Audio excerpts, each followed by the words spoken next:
Les détails du journal, le président Abdel Fattah el-Sisi a affirmé que l'Égypte n'admettait aucune atteinte à sa sécurité hydrique, insistant sur la nécessité de parvenir à un accord juridique contraignant sur le barrage éthiopien de la Renaissance afin de sauvegarder les droits de l'Égypte en l'eau du Nil et éviter davantage de tensions et d'instabilité dans la région. Le chef de l'État a tenu ses propos lors d'un entretien avec son homologue sénégalais Macky Sall à la capitale française Paris. Les deux parties ont examiné l'évolution de certains dossiers continentaux, en particulier à la lumière de la prochaine présidence sénégalaise de l'Union africaine prévue en 2022. Et à cet égard, les deux chefs sont mis d'accord à poursuivre les consultations et la coordination sur ces dossiers, dont notamment le soutien des relations africaines avec les communautés régionaux ainsi que le monde arabe. Le président el-Sisi a salué les relations étroites entre les deux pays frères, notamment à la lumière de l'importance du Sénégal dans la région de l'Afrique de l'Ouest. Le chef de l'État a affirmé que l'Égypte est prête à renforcer la coopération bilatérale dans les divers domaines.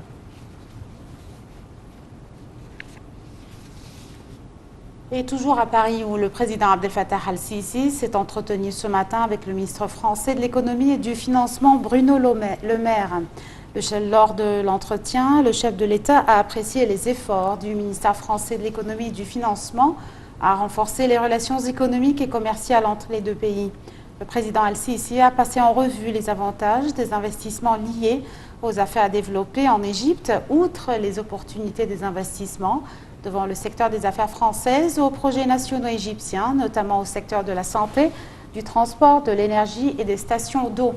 Le chef de l'État a également mis l'accent sur la nécessité de localiser l'industrie de transporter la technologie au projet conjoint avec le côté français.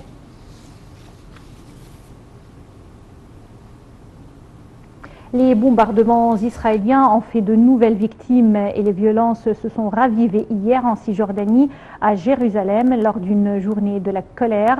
Sur le plan politique, la France a proposé hier soir une résolution pour un cessez-le-feu auprès du Conseil de sécurité de l'ONU en coordination avec l'Égypte et la Jordanie. Un commentaire. Mardi, les Palestiniens de Cisjordanie ont organisé une journée de grève générale et de colère en solidarité avec Gaza, qui a été très largement suivie, notamment à Ramallah. Lors de ces rassemblements qui ont dégénéré en affrontement avec l'armée israélienne, 4 Palestiniens ont été tués. Les raids israéliens se sont poursuivis sur l'enclave palestinienne de la bande de Gaza, laissant de plus en plus d'immeubles éventrés. Plus d'électricité ni d'eau, plus de toit, les vitres et les portes sont cassées. À peine ouvert quelques heures, le point de passage de Kerem Shalom a été refermé mardi par Israël. Et des bombardements sporadiques se sont poursuivis dans la nuit de mardi à mercredi à Gaza. À la crise sécuritaire s'ajoute le risque d'une crise humanitaire avec 72 000 Palestiniens déplacés et 2 500 personnes ayant perdu leur maison dans les bombardements selon l'ONU. Depuis le début des hostilités, 213 Palestiniens ont été tués à Gaza, dont au moins 63 enfants et plus de 1440 blessés. Le Croissant Rouge palestinien a indiqué que ses secouristes avaient pris en charge mardi plus de 150 personnes à Jérusalem et en Cisjordanie, dont 35 blessés par balle et 80 souffrant de problèmes liés à l'inhalation de gaz lacrymogène. Le président américain Joe Biden a lui exprimé pour la première fois son soutien à un cessez-le-feu lors d'un nouvel entretien téléphonique avec le Premier ministre israélien Benjamin Netanyahou. Et sur le front diplomatique, le président palestinien Mahmoud Abbas a plaidé devant l'émissaire américain Hadi Amr en visitant Cisjordanie pour une intervention de Washington. La France a déposé mardi soir une résolution devant le Conseil de sécurité de l'ONU pour demander un cessez-le-feu. Lors d'une rencontre entre Emmanuel Macron, le président Abdel Fattah el-Sisi et par visioconférence le roi Abdallah II de Jordanie, les 3 pays se sont mis d'accord sur 3 éléments simples. Les tirs doivent cesser, le moment est venu d'un cessez-le-feu et le Conseil de sécurité de l'ONU doit se saisir du sujet. Le Parlement arabe s'est réuni en urgence aujourd'hui pour examiner les attaques israéliennes menées dans les territoires palestiniens occupés. La réunion a été présidée par le chef du Parlement arabe, Adel Ben Abdelrahman Al-Assoumi.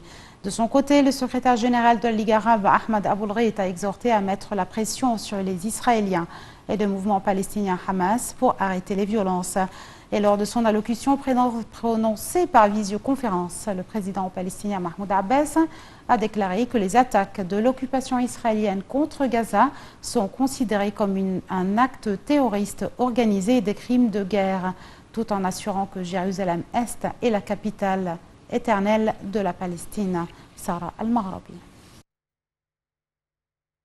Au cours d'une réunion urgente, le Parlement arabe s'est réuni aujourd'hui pour examiner les agressions israéliennes menées contre le peuple palestinien et ces violations qui se poursuivent contre la mosquée Al-Aqsa.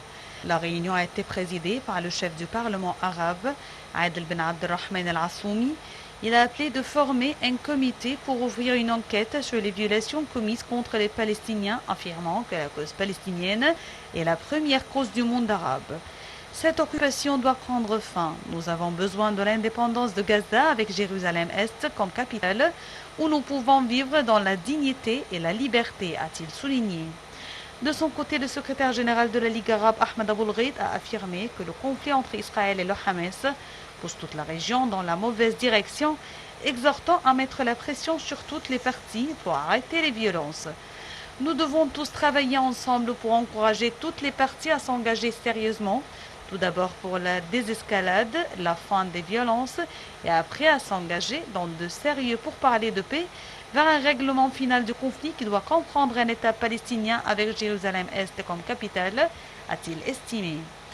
Il est très important que nous travaillions tous ensemble pour mettre fin à ce cycle de violence et on travaille très étroitement avec ses partenaires dans le monde arabe, le monde musulman et la communauté internationale pour mettre ensemble de la pression sur toutes les parties pour mettre fin au conflit.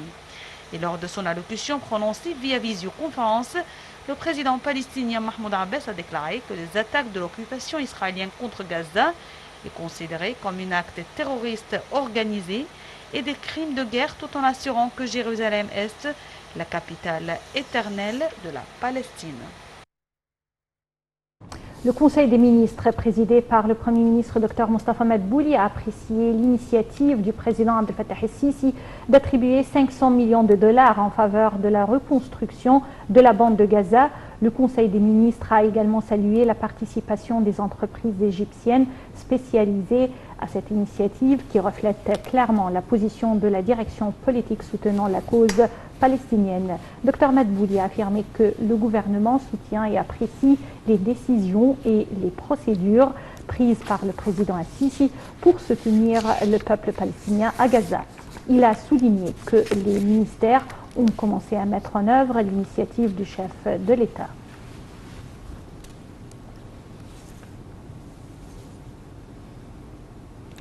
Le Haut Comité pour la gestion des crises liées au coronavirus, sous la direction du Premier ministre Mostafa Madbouli, a décidé de poursuivre l'application des mesures prises lors de la dernière réunion.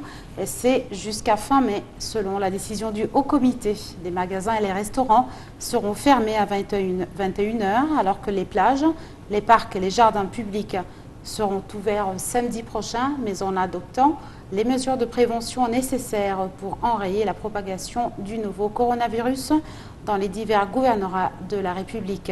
Dr Madbouli a également tenu une réunion avec la ministre de la Santé, Dr Hala Zayed, sur les dernières évolutions liées à la disponibilité des vaccins, outre les efforts déployés pour lutter contre la pandémie du coronavirus. La ministre de la Santé a affirmé la disponibilité d'un stock suffisant d'oxygène médical en soulignant que les vaccins seront près des endroits de versement des pensions afin de vacciner les retraités. La ministre de la Santé a précisé qu'il est prévu d'obtenir dans quelques jours les matières premières utilisées dans la fabrication de 2 millions de doses du vaccin chinois Sinovac, outre l'arrivée d'un demi-million de doses du vaccin Sinopharm. Les indices de la bourse du Caire ont enregistré une nette hausse au cours de la séance d'aujourd'hui, soutenue par les opérations d'achat de la part des investisseurs et des institutions arabes et étrangères. L'indice principal EGX 30 a grimpé d'environ 0,2% pour se stabiliser au niveau de 10 806 points et les indices secondaires EGX 70 et EGX 100 ont respectivement haussé d'environ 0,5% et 0,4%. Le capital du marché des entreprises cotées en bourse a gagné 6 milliards 665,84 milliards de livres égyptiennes.